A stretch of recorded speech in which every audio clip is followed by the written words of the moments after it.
Oh hey, I totally saw you there. Welcome to my kitchen and welcome back to another one of my classic cooking tutorials. Today, you're with me, Colby. We're gonna be making some absolutely delicious jalapeno poppers. These will sure to satisfy any guest at whatever event you have and are a great snack for you. So let's get started. The first thing you're gonna wanna do is to get a job. Now a job is where you exchange services or provide goods to somebody in exchange for your local country's currency. That currency allows you to purchase items that we're going to be using today in our recipes. The first item is the classic jalapeno. Can't have jalapeno poppers without them. You're gonna want some nice big green ones here. Any other color, shape, or size is gonna be, in fact, totally incorrect. If they don't look exactly like this, you're gonna have to restart and do it all over again.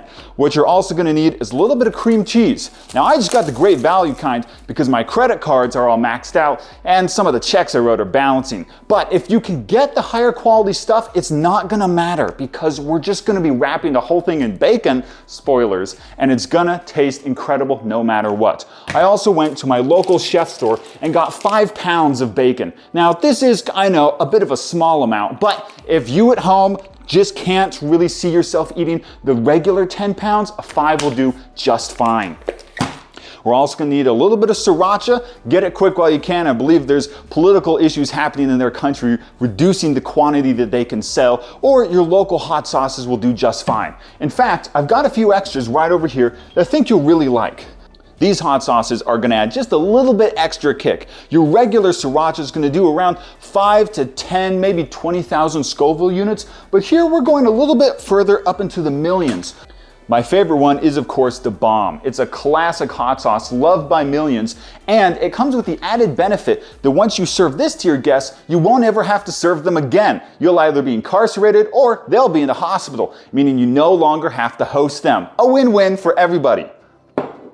Now, the last ingredient you're gonna need besides jalapeno poppers, sriracha, and some cream cheese is a little bit of meat, not the bacon I just showed you. I'm gonna be using some of this. I found it in my fridge and it seems to be a kind of an orangish color. Brown or orange is gonna be the best color for you. Anything lighter than that really isn't gonna have the same amount of kick. Now, let's get started with the preparation. First thing you're gonna wanna do is get these jalapeno peppers and wash them off a little bit. Don't forget to use the highest concentrate Dawn soap you can, and don't be very liberal with the water. You really just want to let the soap do all the talking and all the work.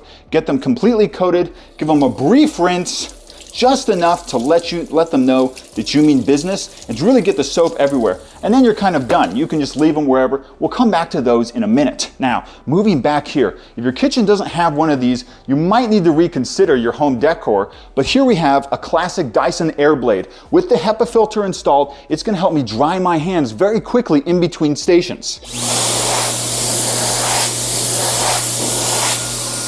Wow. Wow, just like that. A few seconds of work and already, shut up! Oh my gosh! A few seconds of work and already my hands are completely pristine and dry. Now back to the actual work. What we're gonna do is take those delicious jalapeno poppers we had earlier and your largest knife and you're gonna start slicing and dicing away. Over here, I'm just gonna cut off the ends and then go straight down the middle. Now, right here, you can see I've actually cut myself and I'm bleeding pretty bad. Is that a bit of an issue? Yes, but don't worry, I've got Band-Aids somewhere, I hope. Hey guys, welcome back. So if you've accidentally cut yourself, don't worry. That actually just means that your knife is pretty dang sharp and you're good to go. After slicing open your thumb and bandaging the wound, what you're gonna wanna do is actually sanitize the knife. Now, I know that's a bit of a controversial take, but this will in fact help us reduce the risk of contamination to our guests. Now, moving back over to here, it's important to keep the knife steady as you apply just a little bit of soap to a sponge. Do it on a sponge, otherwise you might just slice your hand open again like I actually just did. A little bit of pressure here.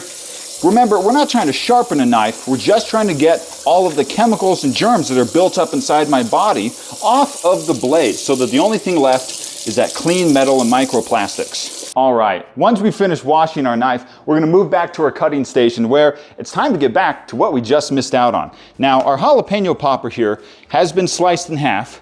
What we're actually gonna be doing is taking the inside bits and slicing them out. That will help the, what do you call it?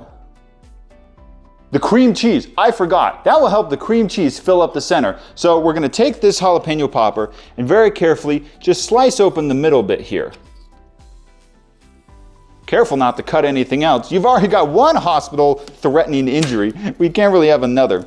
Now, once you take it out, you may notice there's gonna be a bunch of little seeds in there. Now, those are super important as they're quite spicy and add extra heat. Feel free to keep more in there if you want more of the temperature, or just take them out and leave it as is if you're good to go. Next, we're gonna grab some cream cheese to fillets. Now, I've already added a little bit of sriracha in mine, so it's got a bit of a tangy, spicy kick, but you can add whatever you want in yours. We're gonna take that and our jalapeno popper and just carefully, using a spoon, or I find it useful to do with a fork, put it inside the popper.